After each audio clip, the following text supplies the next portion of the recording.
si kasamang Romel Madrigal, Intensive Care Unit, facilities, pinasinaya na raw po sa Balayan, Batangas. Alamin natin ang report. Hatid na sa atin ni kasamang Romel Madrigal. Yes, Mel.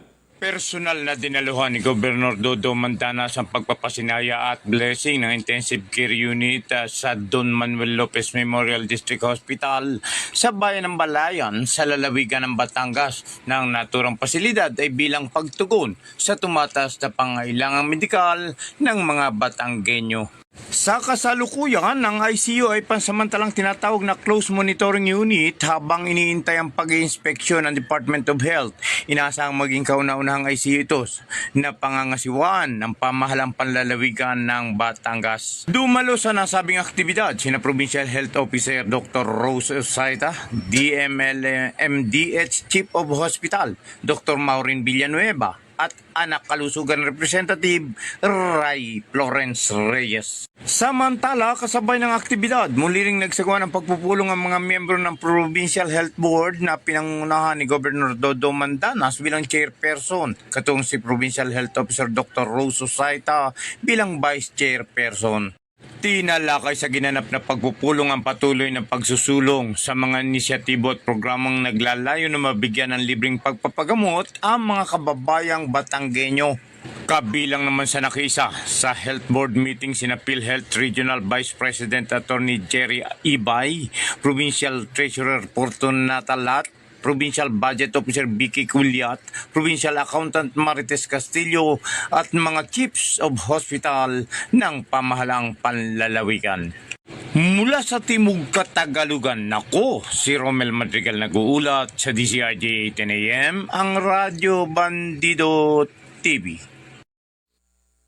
Maganda yan. At least meron ng pasilidades na may paglilingkod ang mga taga-Balayan or LGU ng Balayan sa kanilang mga constituentes. 2 minutes bago po sumapit ang alas 11, isa pang report. Ang padaanin natin, mga inisyatiba naman ng Quezon City para sa climate action. Ibinida daw sa New York. Narito ang report naman natin sa atin ni kasamang Chris Lucas. Is Chris. Ibinida ni Quezon City Mayor Joy Belmonte sa kanyang pagdalo sa United Nations Climate Ambition Summit C40 press conference ang mga inisyatiba at polisiya ng lokal na pamahalaan na tumutugon sa climate action. Binigyan din ng alkalde ang Quezon City Enhanced Local Climate Change Action Plan na nagbibigay ng benepisyo lalo na partikular sa mga marginalized sektor. Kabilang sa mga programang tinalakay ni Belmonte ay ang proyektong urban farming, decarbonization strategy sa pamamagitan ng paggamit ng solar panel sa mga gusali ng City Hall. Iginiit din ni Belmonte ang importansya o kahalagahan ng climate financing upang lubusang isulong ang green, sustainable at fossil-free na kinabukasan. Kasama ni Belmonte ang alkalde ng New York City na si Eric Adams, Mayor ng Milan na si Giuseppe Sala, Freetown Mayor Yvonne Aki Sawyer at C40 Cities Executive Director Mark Watts. Sina Mayor Belmonte, Councilor Joseph Hubico, Climate Change and Environmental Sustainability Department Head Andrea Villaroman ay kasalukuyang nasa New York City sa Estados Unidos upang dumalo sa United Nations Climate Ambition Summit.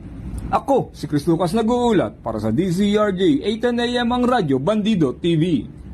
Sa lungsod ng Quezon kay Mayora Joy Belmonte. Very active po ang QC sa pag-address sa mga isip po ng climate change. Alam niyo, ang Quezon City is the biggest, by land area, Quezon City is the biggest city in Metro Manila, no?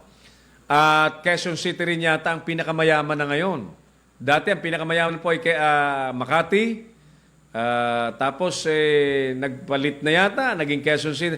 Siguro susunod nga ang pinakamayaman ng Taguig kasi nakuha na ng Taguig ang kayamanan ng Makati, mga kaibigan. Sa ilito, isa pang report tayo bago tayo mag-break. Mga suki, puntahan natin ulit si kasamang Jojo Sikat sa Senado. China dapat bayaran ang sinirang coral reefs sa WPS. Ayon po kay Senadora Ontiveros. Nagbabalik sa pangalawang pagkakataon si kasamang Jojo Sikat. Yes, parang Jo.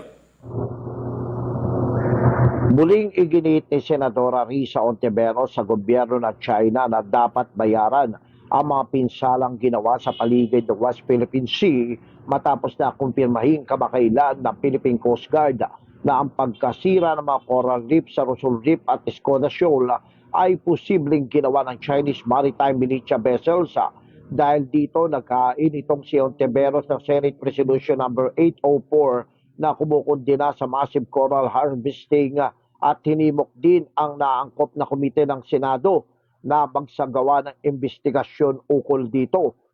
Ayon nga sa Senadora, aabot ng bilyon-bilyon ang makukuha ng bansa kung maobligang magbayad ng China sa kanilang ginawang pagbalahura sa coral reef sa ating karagatan. Ninakawan na aniya ng China ng hanap buhay ang ating mamangisda, winasak pa ang likas yaman ng Pilipinas. Dagdag pa ng Ontiveros, kung mababayaran ng China ang lahat ng utang nito sa Pilipinas, tiyak na makakatulong ito sa kasalukuyang kinaharap na krisis sa ekonomiya. Ako, si Jojo Sikat, nagulat para sa DZRJ 3AM, ang Radyo Bandido TV. Salamat na kasamang Jojo Sikat sa ulat na yan. Yan po yung sinasabi ko. At hinihintay natin si Mr. President na marinig kung ano ang sasabihin niya dyan. Ano? Kasi, of course, for this issue, the senators cannot represent the Philippines. It should be, well, the government, our government itself, must address or must find solution to this, ano? At gumawa ng action, gobyerno dapat mismo. Magpapatuloy tayo mga minamahal sa ating palatuntunan pagkalipas po ng ilang mahalagang paalala. Balikan po namin kayo.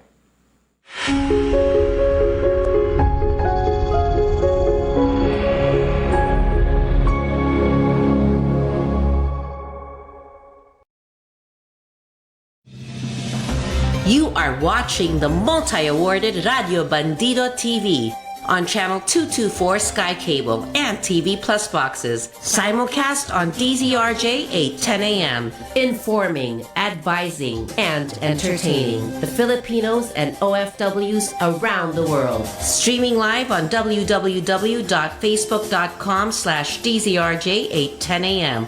or on YouTube, channel DZRJ 8:10 a.m. Radio Bandido. If you like listening to our stations, DZRJ 810 AM and RJFM 100.3, there's no excuse not to listen anywhere and wherever you want. Listen on your phone or computer anytime, anywhere in the world. Just download the app for free. How do you download? If you have an Android phone or tablet, go to Google Play Store. If you have an iPhone or iPad, go to Apple App Store. It's that simple. We have 3 streaming sites. Just type in TuneIn Radio or Radio Garden or Streema. That's STREEMA. Once the app is downloaded, type in and search for DZRJ. And now you can choose and enjoy DZRJ 810 AM and RJFM 100.3 anytime and anywhere. Hey, it's free.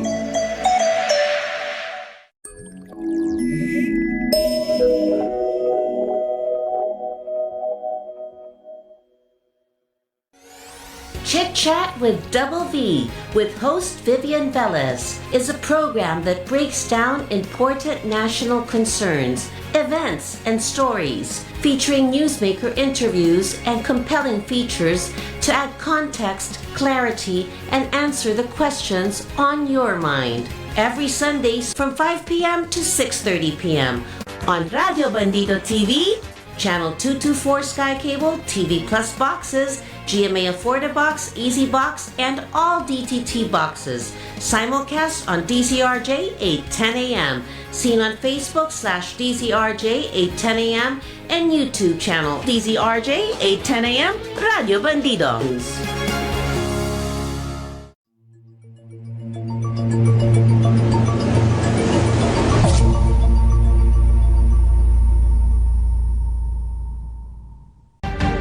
Magandang araw po. Sa Mindanao, Ako po si Jude Ika. at your service. Samahan niyo po ako sa mga kwentuhang lokala. Turismo. At usapang serbisyo ng buhay at kabuhayan. Kalusugan at kalikasan. Kultura, sining at kasaysayan. Dito sa Bayan ni Juan. sa bayang mapapakinggan at mapapanood sa DZRJ 8:10 AM, ang Radyo Bandido sa Metro Manila. DZRJ Radyo Bandido TV, available sa Sky Cable Channel 224 at sa mga digital box ng GMA Affordabox, ABS-CBN TV Plus Box, Sulit TV Box ng TV5, live sa Facebook, www.facebook.com/DZRJ 810 AM at DZRJ 810 AM Radyo Bandido sa YouTube channel tuwing araw ng linggo, alas 3 hanggang alas 4 ng hapon dito sa Bayan ni Juan.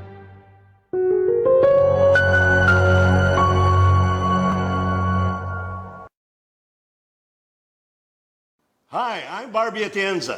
And I'm Rina Tolentino. Alan Visitacion Join us on Good Job Philippines every Saturday, 11 a.m. to 12 noon. on Radyo Bandido TV simulcast on DZRJ 8:10 AM. On Sky Cable Channel 224, digital boxes, and on free 2-air TV, facebook.com/DZRJ 810 AM. And on our official YouTube channel. We give you all good news all the time right here on Good Job Philippines. Ako si Vance Fernandez. Ako si Jong Manlapas. Ako si Romel Madrigal. Ako si Chris Lucas. Ako si Roel Tarayaw. Ako si Jimmy Mausay. At ako po si Errol Dacame sa programang Reporter's Hour. Inyo pong napapanood at napapakinggan araw-araw, Lunes hanggang Biyernes. Tayo po ay live sa Radyo Bandido TV, simulcast on DCRJ 810 AM. Live din po tayo sa Sky Cable Channel 224, sa mga TV Plus boxes at sa free-to-air TV. Tayo po ay napapanood din sa facebook.com/DCRJ 810 AM at sa ating official YouTube channel.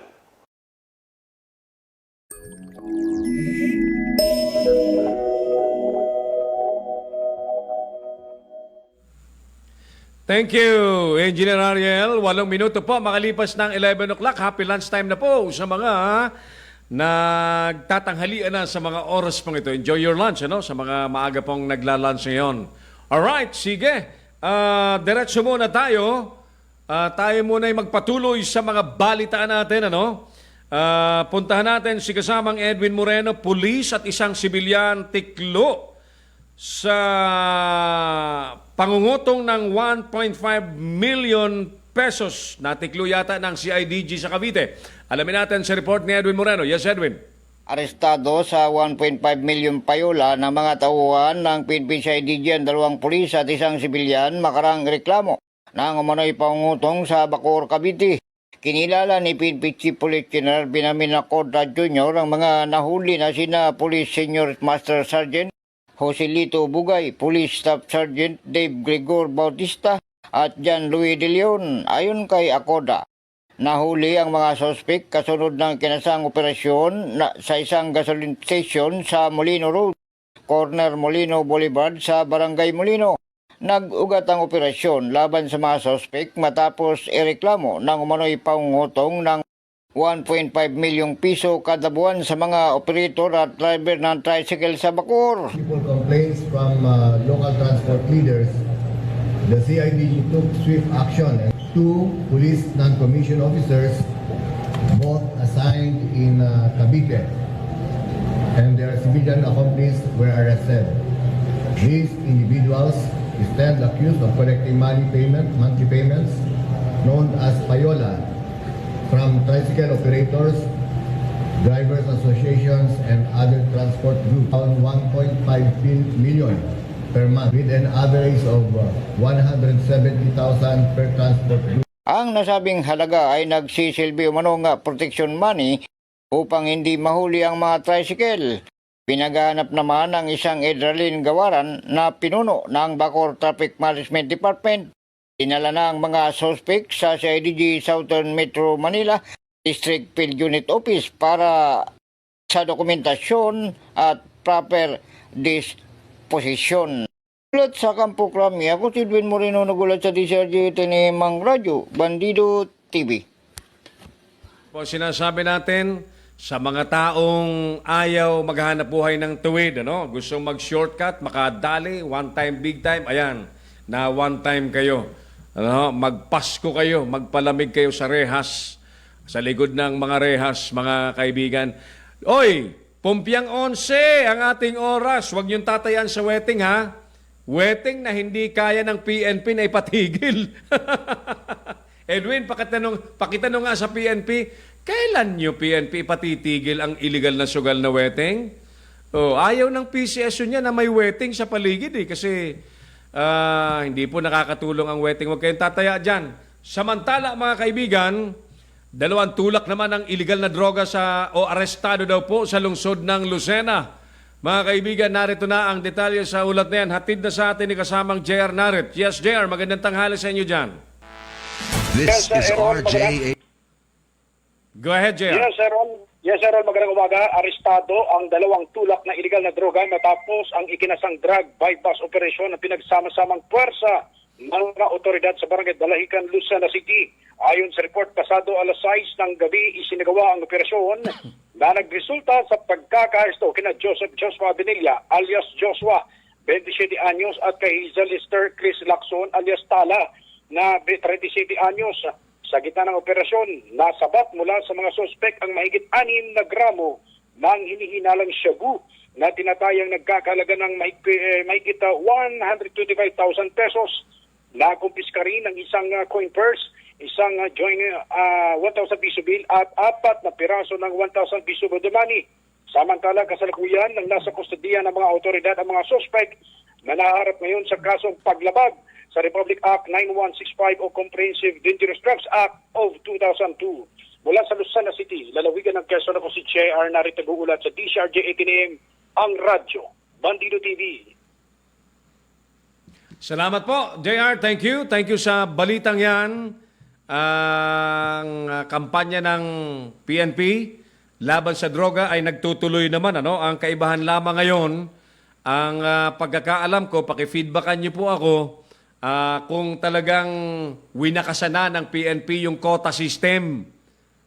Dahil sa quota system, marami pong mga issue ng manipulated na aresto, drawing na aresto, at mga taong ginawan suspect na wala pong kaalam-alam, mga kaibigan. And worse, may mga namatay na mga inosenteng sibilyan, mga kaibigan, na ito nga po ang pending sa pending ang isyong ito sa International Criminal Court, mga suki. Alright, sige. Nasa budget hearing pala si attorney. Kaya pala, nung isang araw, parang pinabalik sila, no? Mukhang binibilisan yung, alam nyo kasi yung budget hearing, hindi lamang po yan isang upuan. Halimbawa sa isang ahensya, hindi naman nakukuha yan sa isang upuan. Hinihimay kasi yan ng mga mambabatas per item. Lahat na nakasulat dyan sa budget proposal, say for example ng COMELEC, maganda umaga po sa mga taga-COMELEC, ay sadyang hinihimayan. Tulad ngayon, ang COMELEC kasi ang nakasalang, so ang pasabi kay Engineer Ariel ay nasa budget hearing si Attorney John Rex Laudiang. Kung gusto sana nating makausap at makuna natin ang detalye dito sa desisyon nilang ilagay na sa COMELEC control ang Negros Oriental, mga kaibigan. As you know, Negros Oriental, ito po ang kontrobersyal na probinsya. Probinsya ng sinibak na dating kongresista na si Tebes, na ngayon po ay deklarado ng gobyerno na isang terorista. Pinaniniwalaan ng gobyerno na nasa Asya lamang si Tebes. At sinasabi Sinasabi ni DOJ Secretary Boyeng Rimulya na nagpapakanlong daw sa, warlord. Yan ang sabi. Kaya nga, hinahamon ni Topacio si Boyeng, tukuyin daw kung sinong, yung warlord ang nagkakanlong kay Tebes. But, water under the bridge yan Water under the bridge. Ang kasalukuyan pong issue ngayon ay si Tebes, hinahanap po ng batas, hinahanap po ng mga otoridad dahil po sa sari-saring kaso ng murder, frustrated murder, at kasong pagpatay pa, may kaugnayan po sa pinatay na gobernador po ng Negros Oriental na si Ruel Degamo, mga kaibigan. So, konsiderado at deklarado pong terorista si Tevez, mga kaibigan. Now, magbabarangay election ho kasi, buong Pilipinas po ang barangay election, mga kaibigan. So, bahagi po ng may election, siyempre, ang Negros Oriental. Marami pong mga mayor ang dati po'y humihiling na ipagpaliban ang eleksyon sa naturang lugar. Pero hindi po nakumbinsi ang DILG, hindi po nakumbinsi ang COMELEC, and including the PNP,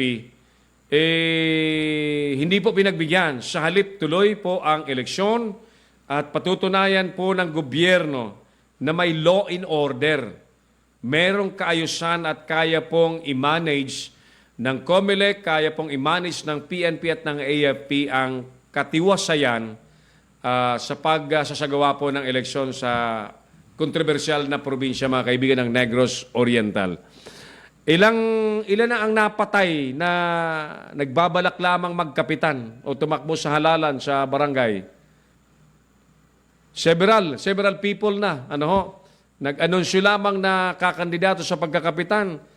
Hindi pa nakakaalis, hindi pa nakalalayo doon sa tipon-tipon, umpukan, pinatay, mga kaibigan. So, hindi po maganda ang mga nangyari dyan sa probinsyang yan, kaya't naintindihan natin why the COMELEC placed that province under their control. So, ibig sabihin, ang magdidesisyon na po dyan, ang may hawak po dyan ngayon, ang may hawak sa PNP at militar, ay COMELEC. So, ang COMELEC po ang masusunod, sigurado dyan, sa kung ano man ang direksyon patungkol po sa pagkilos, sa mga function ng pulis at militar, habang nasa election period po tayo, no? O, yun po sana yung mga detalyeng gusto nating maitanong kay Attorney John Rex, plus yung iba pang issue tulad po ng statement po ni Senator Coco Pimentel na wag na raw ipilit ng COMELEC ang automation sa BSKE. Ang pagkakaintindi kasi natin, yung eleksyon, yung botohan po ay mano-mano, ang automated lamang po ay ang transmission. Ang sinasabi po ni Senador Pimentel ay wag nang gamitan ng makina, ng Smartmatic yung eleksyon. Mano-mano na lamang lahat. So wala pa tayong naririnig na final statement dyan, kasi originally, as they announced in our program, mano-mano ang eleksyon sa mga presinto, yung transmission po ng mga resulta galing po sa presinto sa mga eskwelahan will be automated. Yun ang standing na pahayag po nila. Yan ba'y magbabago? At yan ba'y ma-adjust pa, mga kaibigan? Alright, so nasa budget hearing. Palipasin na muna natin. Baka bukas ay makasingit tayo. 11:19 ang ating oras, mga kaibigan. Yung binabantayan nating presyo po ng bigas. Hindi tayo magbabago dyan. Nakabantay pa rin po ang ating programa sa presyuhan po ng bigas. Nananatili pong sobrang mahal ang presyo po ng bigas, mga kaibigan. Pero ang presidente po natin, as always, hindi po nawawala ng pag-asa. Hindi po nawawala ng pag-asa ang presidente. May pag-asa pa rin daw ang 20 pesos per kilo. Actually, kung isusubsidize naman talaga yan, posibleng-posible yan. Kahit yung NFA mamili ng 23 pesos per kilo ng palay, kung subsidize po ang pagbenta po ng bigas ng gobyerno, pwede yan. So, wala pong imposible kung talagang gustong gawin, mangyayari po yan. Samantala, mga kaibigan, hepe ng pulis ng Bacoor, Cavite, sabit daw sa kotong ng 2 tauhan ng PNP. Ayon po kay PNP Chief Acorda, si Edwin Moreno live mula po sa Campo Crame. Yes, Edwin. Mananagot sa ilalim ng command conference ang Chief of Police ng Bacoor, Cavite matapos maristo ang dalawa nitong tauhan dahil sa pangungutong. Ito ang tiniyak ni PNP Chief Police General Benjamin Acorda Jr. sa pulong balitaan sa Campo Crame kaninang umaga kung saan sinabi na lalaglaan nito ang relief order ng opisyal. Ayon sa PNP Chief, inaresto ng Criminal Investigation and Detection Group ang dalawang pulis at isang sibilyan kasabwat matapos mag-viral sa social media ang kanilang pangungutong sa mga transport group sa Bacoor. Base sa investigasyon ng CIDG, tumatanggap ang mga ito ng 1.5 million kada buwan na payula mula sa transport group o 170,000 umano kada transport group bilang protection money para hindi sila ulihin. Ang mga ito ay nasa kustodya na ng CIDG at ipagharap ng kasong paglabag sa illegal possession of firearms at paglabag sa Omnibus Election Code. Edwin? Roger. Na-establish na nakikinabang yung hepe ng Bacoor Police? Ang walang tiyak na sinabi si PNP Chief kanina pero base doon umano sa batas na PNP na sinasabing command of responsibility ay tatamaan itong Chief of Police. Ayun, kasi malaki-laki ang pinag-uusapan dyan. Monthly tara, 1.5 million. Yes, kasama ng Errol. Tsaka ayon kay PNP Chief kanina, matagal na ito. Kumbaga, taon na ang nakakalipas na gumagawa ng ganitong sistema. Command responsibility, ibig sabihin, hindi naniniwala si PNP Chief na walang alam yung hepe. Copy. Alright, sige. Alright. Ako si Edwin Moreno, nagulat sa DCRJ Tenemang Radyo, Bandido TV. Thank you, Edwin. Alam nyo yung command responsibility na yan, ganyan po talaga yan, ano? Sa isang tahanan na may nangyayaring kakaiba, magdadahilan yung may-ari ng bahay na wala siyang alam, walang maniniwala. Walang maniniwala, no? Hindi alam ng hepe. Nako, matagal na pala. Nako, di tulog sa pansitan yung hepe kung wala siyang alam. O nagtutulog-tulugan dahil nasasarapan. 1.5 million daw kada buwan, Mario Josep. O ilan pa ba sa mga LGU areas, ilan ba sa mga lungsod ang may mga illegal terminal? Mga illegal terminal yan ilan?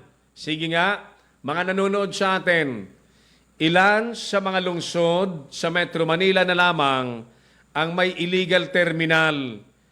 And yet, patuloy na nakakapag-operate illegally yung mga transport groups. Ayan. Ilan? Sa Quezon City na lang, ilan? Sa Maynila, ilan? Dito, huwag tayo lumayo. Mga lungsod sa Metro Manila, ilan ang mga illegal terminal dito na kinukolektahan ng mga nangungulekta dyan? Diba? So, medyo maangas ngayon si PNP Chief, walang patawad ngayon. Maganda yan, by the way, PNP Chief, hinihintay ko yung resulta ng surprise drug test ninyo, Noong isang araw, di ba, Edwin? Isinurprise drug test yung 89 na generals. Okay yun. But still, I am awaiting for the result. Balikan mo nga ako, Edwin, kung may resulta na yon, surprise drug test na yon. Kasi ang una kong tanong, will they publicize? Will they let the public know kung anong resulta? Kung may nag-positive ba, ipababalita ba? Tulad yan, nag-press con ka agad si PNP Chief. Di ba, Mr. PNP Chief? Magpipress con ka rin ba kapag may nag-positive doon sa mga general na isinailalim nyo sa surprise drug test? Nagtatanong po kami para patas, para patas. Ayan, so transparency yan. Thank you. Pakitanong, Edwin, kung may resulta na yung surprise drug test sa mga general nung isang araw. Pakishare nga po din ang ating live video. At palambing din daw kami ng stars, paminsan-minsan maglalambing kami ng stars. Salamat po. Salamat po. Alright. Sige, tuloy tayo. Dito mga kaibigan sa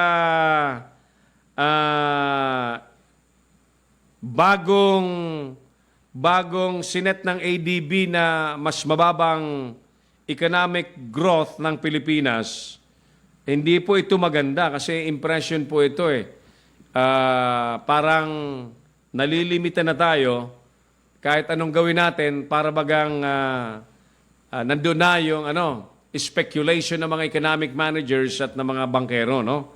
Mga investors. So therefore, alam nyo,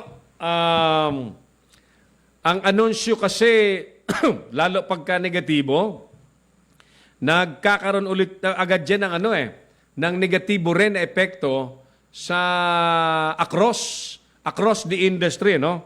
So hearing a projection of an Asian Development Bank pati, Asian Development Bank, na isiniset yung economic growth ng Pilipinas sa mababa. Marami pong matatakot dyan eh. Mr. President, you have to do something about this kasi mawawala ng saysay, mahal na Pangulong, kakaikot po ninyo na mga imbita ng mga investors, tapos isiniset ng ADB yung economic growth na mababa. Mas maganda, ang mga figures natin ay mga saleable figures. Di ba? Yun bang makakahikayat na we project that our country will be the next, the next manufacturing hub in the world. Mga ganun dapat ang pitch natin. Pero pagka ADB, pangit ang Ayan. So, ulitin ko po, ang ating bansa ay nasa hindi magandang kalalagayan. Pero tayo po mga Pilipino dapat ay magkakatulungan dito, no? Kailangan magtulungan, And it is not time to blame other people kasi dito po sa ating bansang nag-iisa. Wala pong ibang magtutulungan kundi tayo-tayo, no? Tayo-tayo. Ang panalangin at panawagan lamang sana natin sa mga nakaupo, huwag kayong abusado, huwag kayong nagsasamantala. Hindi po mga bobo ang mga Pilipino. Kitang-kita kung anong nangyayari. Yung mga gahaman sa intelligence funds, kitang-kita yan. Kayo po mga butante, huwag kayong pabubudol-budol every time na may election, Diyos ko day. Madali kayong isway ng mga social media trolls. Ilang eleksyon na ang namayani ang mga trolls. Isa ito sa problema natin dito sa Pilipinas. Kaya, kahapon, by the way, congratulations sa Presidential Task Force on Media Security, headed by our Executive Director, Yusek Paul Gutierrez. The Summit for the Media, ensuring the safety practice while there's an upcoming election, ay napakatagumpay ho na naisagawa kahapon sa Bayview Park Hotel dyan sa Ross Boulevard. At maganda po ito, although bitin, bitin kasi marami pa sana ang mga issue tulad na lamang po nitong itong mga fake news, lalo magi-eleksyon, yung mga trolls na ginagamit ng mga politiko, pinipero ng mga politikong makapangyarihan.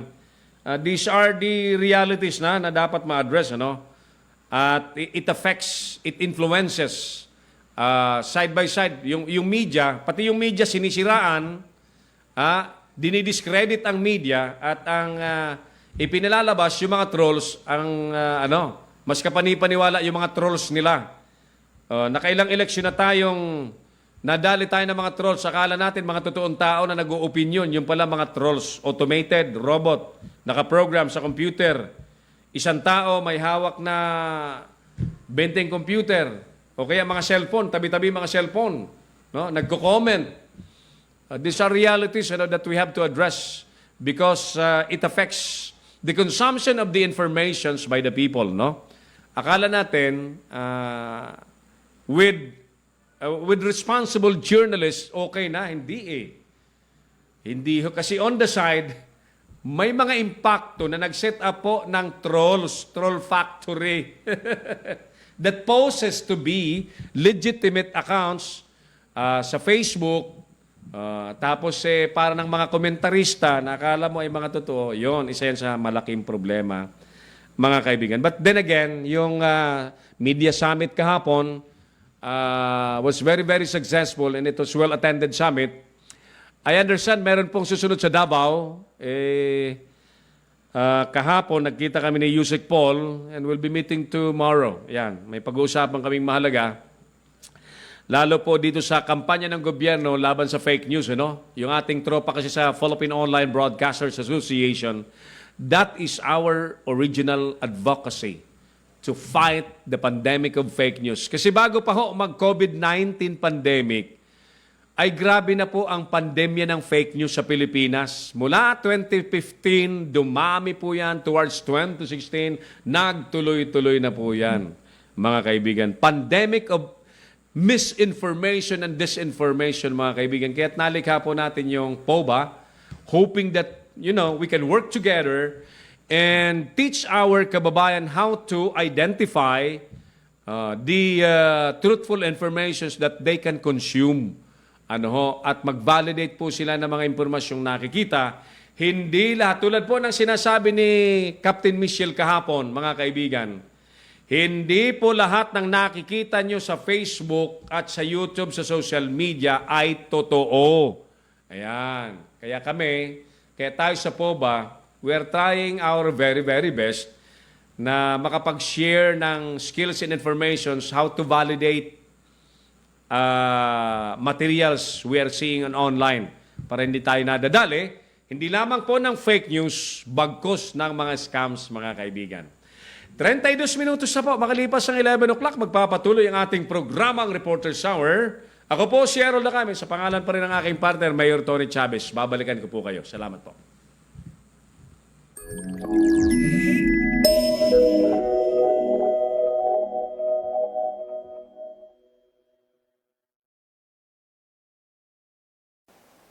Ako po si Bernard Tan, ang kakampi sa katotohanan at katarungan, ang kakampi ng mga OFWs. Samahan niyo po ako sa aking programang Kakampi. Gabi-gabi po yan. Dito lamang po yan sa DZRJ 8:10 AM, ang nag-iisang Radyo Bandido. Sabayan din niyo po itong mapapanood sa aming Radyo Bandido TV at syempre sa Sky Cable 224 at sa aming digital boxes at free-to-air TV. At syempre, kasama po dyan ang facebook.com, DZRJ 8:10 AM at ang official YouTube channel.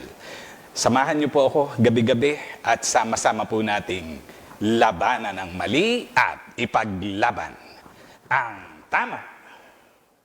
This is Francis Guzman. This is Good News Filipinas, where advocacies and action are given priority. Aired every Sunday from 12 noon to 1 p.m. on Radyo Bandido TV, simulcast on DZRJ 8:10 a.m. Here, this is where truth and health matters.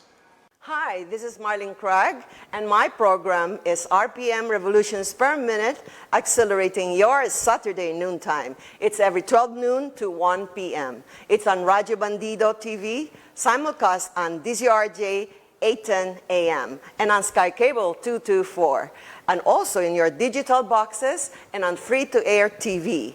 Also on Facebook.com/DZRJ 8:10 a.m. and our official YouTube channel. Ako si Attorney Darwin Cañete, and my program is Pugad Vloggers, aired every Monday to Friday from 7 to 8 p.m. dito sa Radyo Bandido, simulcast on DZRJ 8:10 a.m. on Sky Cable, Channel 224, TV Plus boxes, and on free-to-air TV. Facebook.com/DZRJ 8:10 a.m. and our official YouTube channel. Nood po kayo! Ako si Vance Fernandez. Ako si Jong Manlapas. Ako si Romel Madrigal. Ako si Chris Lucas. Ako si Roel Tarayaw. Ako si Jimmy Mausay.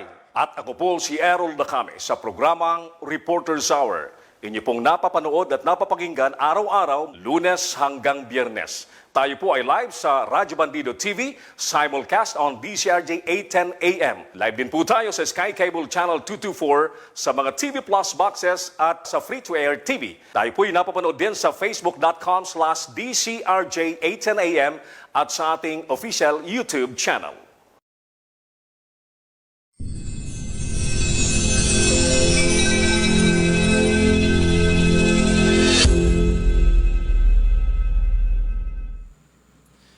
Thank you. Alright, sige. Errol Dacame pa rin po. Welcome back sa ating programa. Still in behalf of my partner, Mayor Tony Chavez, nasa huling 30 minutos po tayo ng ating palatuntunan which will serve you until 12 noon today. Daily naman po ang ating programa, 10 to 12 daily, Monday to Friday, mga suki. Puntahan nga natin itong rejection po ng economic managers sa pagsuspende ng excise tax, ano? Kasi kanina hindi ko po nasabi na maliban sa sila po ay kontra na suspendihin po ang ipinapataw na buwis sa petrolyo para bumaba kahit papano. Kasi halimbawa, because of the tax, mas tumataas po ng at least, kasi kung 12% yan, baka mga kulang-kulang 10 piso ang equivalent po ng buwis or maybe more, even more, no? Ngayon kung suspendihin nga po ang buwis na yan, ay bababa kahit papaano. But yeah, we understand it's palliative mga kaibigan, ano? Band-aid solution kumbaga sususpendihin natin. Ang totoo niyan yung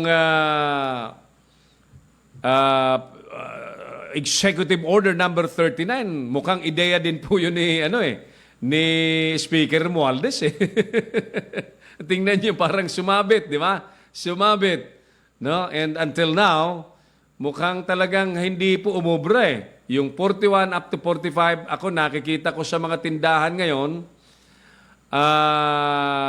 parang pinakamura po 50 pesos. Maswerte na may 50 pesos, pataas na ho, no? Now, let me go to this issue again kasi 2 days, 3 days ago, ay ipinagwagwagan po ni Speaker Romualdez na gagawa sila ng paraan. At sabi niya nga po, tinawag niya ang mga representante ng mga oil companies. Now, ang bottom line ay ideya, ang concept ay suspendihin ang buwis. Ang sinasabi po ng mga economic managers, instead daw po na makatulong ito, it will even bring more harm. Yun po ang word nila eh. It will create more harm than help. Sabi po nila. So ano ang nasa kokote po ng mga economic managers? Tuloy ang buwis, tuloy ang mataas na presyo ng langis, sa halip daw na magsuspende ay ayuda na lamang. Ayuda daw. Paano bang ayuda ang gagawin dito? Yung ayuda nga po, yung fuel subsidy, ay marami po nagrereklamo. Yung mga taxi drivers, hindi pala kasama. Taxi operators, hindi pala kasama. Di ba? Kausap natin si Sir Jonathan Gesmundo noong isang araw. Ang tingin niya, hindi daw kasama yung mga Ang priority raw ay yung nag-modernize or pumapasok po sa transport modernization. Ayun. So, ibig sabihin, ilan po lamang yun. Now, ayuda yun fuel subsidy. And economic managers right now are, again, talking about ayuda. Ayuda. At take note, mga kaibigan, ang petrolyo po ay nagsisilbihong isa sa mga backbone ng economy. Ekonomiya, mga suki. Anumang paggalaw po, pataas, higit sa lahat, pataas, very critical, nagsusunuran po ang presyo naman ng prime commodities. In fact, nung isang araw, mabutit hindi pa pinapayagan po ng DTI, yung mga manufacturers ng pangunahing bilihin, humihiling na ho ng ng permiso sa gobyerno na sila po ipayagan makapag-increase na raw ng presyo ng kanilang mga ginagawang produkto.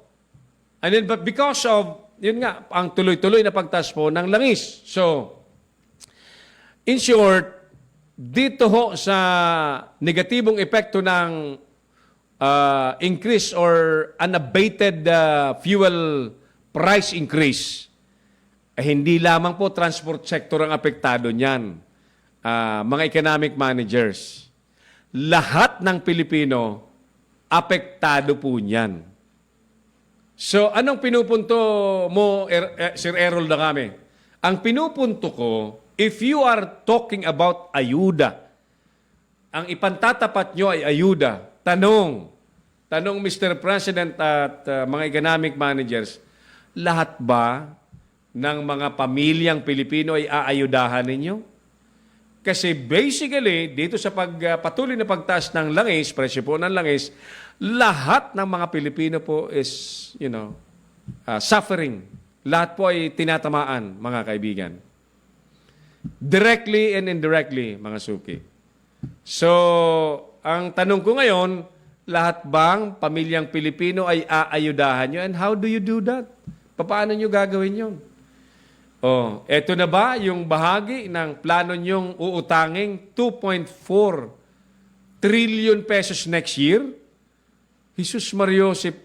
So, nakautang na kayo ng 1 trillion last year, 1 trillion ngayon ulit, and next year you are planning, ayon po kay Congresswoman Kimbo ng Marikina, balak daw mangutang ng gobyerno ng 2.46 trillion next year. So therefore, pangatlong taon pa lamang, magkakaroon tayo ng dagdag utang na 5 trillion na. Pangatlong taon pa lamang. Jesus Mariosep, Pangatlong taon pa lamang, aabot na tayo sa kulang-kulang 5 trillion. Paano na kung naka-6 na taon tayo, Ariel? 10 trillion? Jesus Mariosep, paano pa? Paano pa natin babayaran yan? Ito po yung sinasabi ko that if we fail to attend to the economic growth of our country at wala tayong ginawa internally na pagpapaunlad sa ating ekonomiya, mga kaibigan, there is no way for us to see our dream progress, yung ating pangarap na pag-unlad, mga kaibigan. Kailangan po natin, ang direksyon natin, una, mapakain po ng sapat ang mga Pilipino by ensuring the strength of our agriculture sector. Pag hindi po natin, Mr. President, pangalawang taon muna dyan sa DA, wala pang tangible result na pag-asikaso po sa agriculture sector, puros patsi-patsi. Wala tayong nakikitang solido, konkretong formula to improve the agri-sector. Very basic kasi. Kailangan po natin una sa lahat kasi matiyak na may pagkain po lahat ang mga Pilipino. And secondly, the direction must be industrialization. Kasi yung mga infrastructure, nagtutuloy-tuloy naman yan eh. Tuloy naman yung mga kalsada, no? Nasa plano naman na yan. Ang dapat na direksyon po natin ay industrialization na. Di ba? Going to an industrialized economy. Isinet na ng Pangulo nga yung direksyon na maging manufacturing hub ang Pilipinas. In yet, ni isa sa mga kasama po ng Presidente, wala pang kumikilos ayon po sa isinet na goal na yon. In fact, si Errol Dacami lang po ang anchor na nagdi-discuss po ng bagay na ito, mga kaibigan. At tayo po ay araw-araw nagre-react lang sa mga issue, komentaryo. Dito po sa programa natin, we are discussing ideas. We're not just reacting to issues. No, Mr. President, sapat naman ang direksyon na binibigay po ninyo. Ang problema ninyo, Mr. President, yung mga nasa paligid po ninyo na iba ang tono, iba ang ginagawa. Yan. Ngayon, ang sinasabi ko nga, yung mga sangkot sa smuggling dyan, ano pang hinihintay natin? Pagsisibakin na sana, Mr. President. Dito nyo patunayan, tulad po na sinasabi ko, yung akusasyon sa inyo ng ilang politiko, may impluensyang politiko na may pansariling agenda. Inaakusahan kayo that you are a weak leader. Di ba, Mr. President? Well, once and for all, pakita mo na that you are not a weak president. Pangulo namin. Pakita mo, by sibakation. Pagsisibakin mo na yung mga taong sangkot sa anomalya, Mr. President. O ilan bang nasa pwesto ngayon na sangkot sa anomalya? Yung mga sangkot sa Parmali. Diba? Due process ba? Habang may due process tayo yan, mangangangkong sila ng mangangangkong eh. Yung mga sangkot sa smuggling, sa DA, may mga nakapwesto daw. May pinakakasuhan na nga eh. Yung NBI.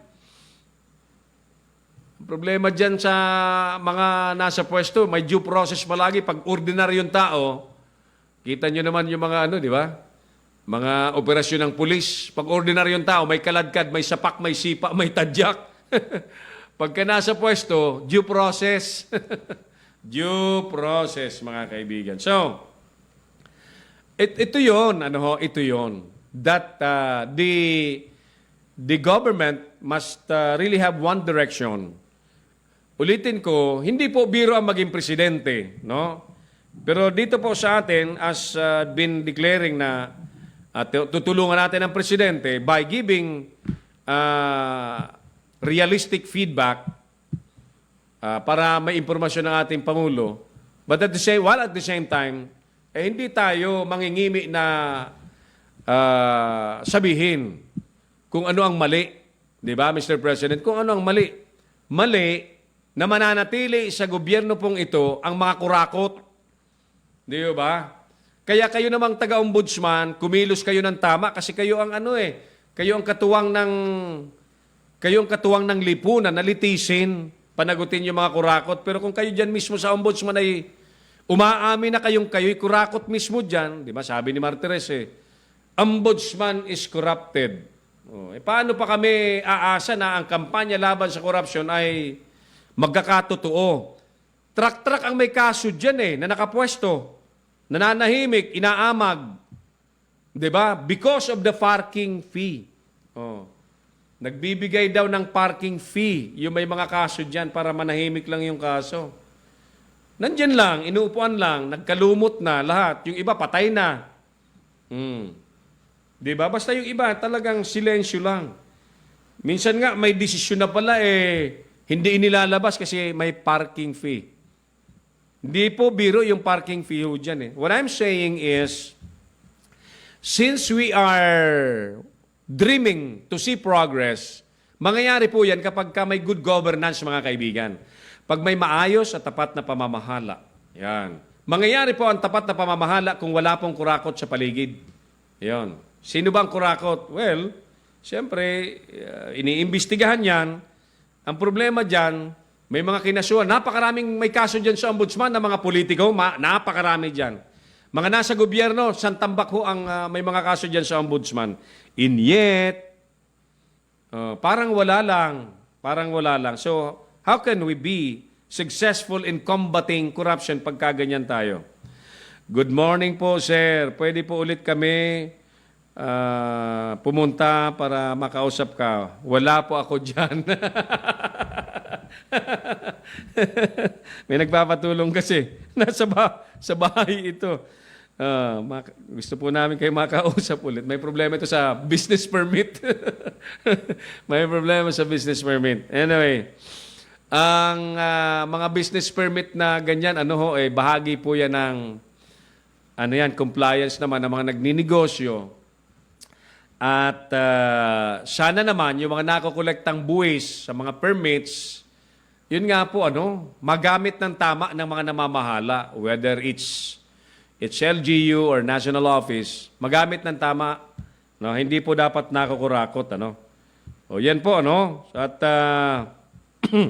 ulitin ko, mahal na Pangulo, gaano man kaganda ang pangarap po ninyo, hindi po mangyayari.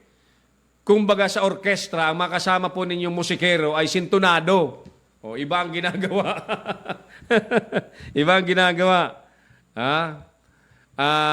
Ito nga po, gusto ko po ipaalam sa inyo na may mga tao pong nagni-name drop.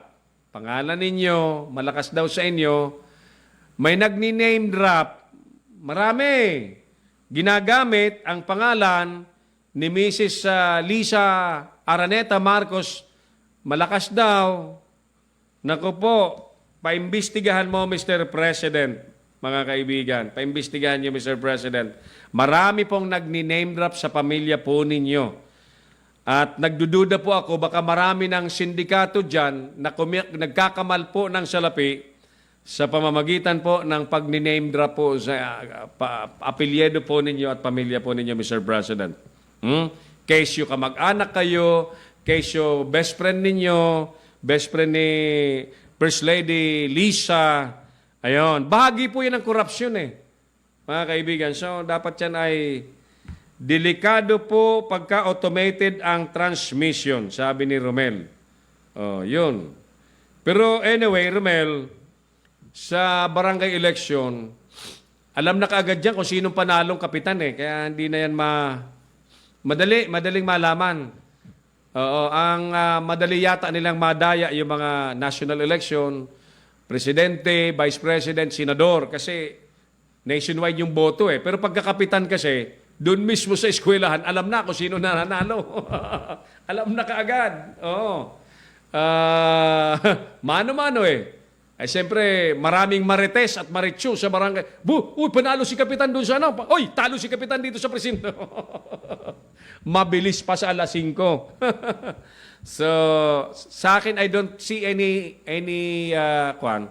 anything wrong dito sa transmission kahit automated yan kasi ano yan eh, alam na doon sa school level, alam na yon sa mga presinto. Kada barangay, isa lang naman yata ang eskwelahan, di ba? Ang pagbobotohan eh. Oh, isang eskwelahan lang. So, alam na kaagad yan. Yeah? Sa dami ba naman ng mga chismoso sa barangay? Alam na kaagad yan. Maaga pa alam na kung sinong ano. Oy, Kap, patagay ka na, inom ka na, painom ka na, panalo ka. Kayong mga kapitan na mga nakaupo ngayon na mga mayayabang, huwag na kayong umasa, mga inayupa kayo. Huwag na kayong umasa. Kayo naman mga butante, huwag kayong kurap.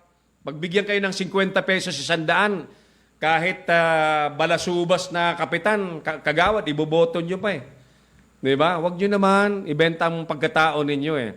Kasi sa Barangay Ariel, ang bigayan yata, 100, kagawad yata 50. Pero may mga kapitan na namimigay daw ng 500, 1,000. May ganyan eh. Oh.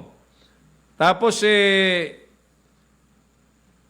ito nangyari ito. Kayong mga kapitan na inunan nyo ang mga kamag-anak nyo sa ayuda, kapal ng mukha ninyo, aasa pa kayo manalo kayo. Kalain mo eh. Maraming nilalagpasang mga mahihirap at ang inuna, yung kamag-anak. Ewan ko, meron yatang nakagawa ng sari-sari store dahil nakaipon ng ayuda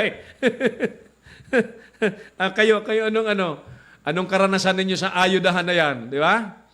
May mga matitino, marami namang matitino, pero may nakita po tayong talagang mga mga impacto pagka nakahawak ng konting resources Ang mabigat nga pagdating sa barangay, corn beef, pag ayuda sardinas na lang. Mahiwaga, no? Hinawakan lang ni Kapitan yung corn beef naging sardinas. Katindi, Ayan. So, kayo pong mga butante, ulitin ko, nasa kamay po ninyo ang ikababago po ng mga barangay natin. Yan. Marami po akong natatanggap na reklamo sa barangay. Sa totoo lang, napakarami. But I am campaigning sa panig po ng mga butante. Kasi nasa butante ho ang resulta niyan. Pag kayo mga butante ay kurap din kayo tulad ng ilan na kandidato, hindi naman lahat ng kandidato ay kurap. At lahat ng politiko ay, sistema yata talaga. Pag kayo, sa ngalan ng 100, 500, kinalimutan nyo ang kagaguhan ng mga nakaupo na barangay officials, kapitan na hindi mo makita sa barangay hall, pag hinahanap mo, wala. Papapirma ka lamang ng barangay clearance, wala. Maghantay ka. O ilan pang mga kapitan ang ganyan na hinahanap nyo, hindi nyo makita. May problema sa barangay. Pabalik-balik yung nagre-reklamo, wala si kapitan. Bueno, dito sa Maynila, kasi ang maganda dito sa Metro Manila, ang mga barangay hall dito, 24/7 bukas Pero sa probinsya, may nakakatawa Ang barangay hall doon, parang akala mo opisina ng bangko, alas 3, sarado na. Pambihira. Ang ganyang na mahalang kapitan na wala pang ang alas 5 wala na sa barangay hall, huwag nyo nang paulitin. Ayan. Okay. Salamat sa mga nakasilip sa ating program. Yung mga nag-spam sa video natin, wag naman. May mga minsan may mga ano yan na may nagpo-promote ng nila, ng racket nila Saglit po, 4 na minuto po ang nalalabi sa ating programa. I am discussing this upcoming barangay election, focusing on the voters kasi alam niyo po, this is your chance, this is our chance to choose the best leader If we miss this, wala maghihintay na naman tayo ng 2 taon pa 2 taon ulit. Sasuffer tayo ulit ng 2 more years, Okay. Ito? May report si...